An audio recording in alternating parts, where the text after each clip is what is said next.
রাগের মাথায় আপনি সন্তানকে বললেন তুই মর, ফেরেশতারা বলল আমিন। তোর ভবিষ্যৎ অন্ধকার, ফেরেশতারা বলল আমিন।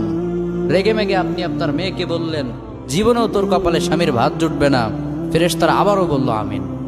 আচ্ছা, আপনি না সেই ব্যক্তি যে তার নিজের জীবনের চাইতেও সন্তানকে বেশি ভালোবাসেন? আপনি না সেই ব্যক্তি যে তার সন্তানের জন্য হাসতে হাসতে নিজের জীবনটাও দিয়ে দিতে পারেন?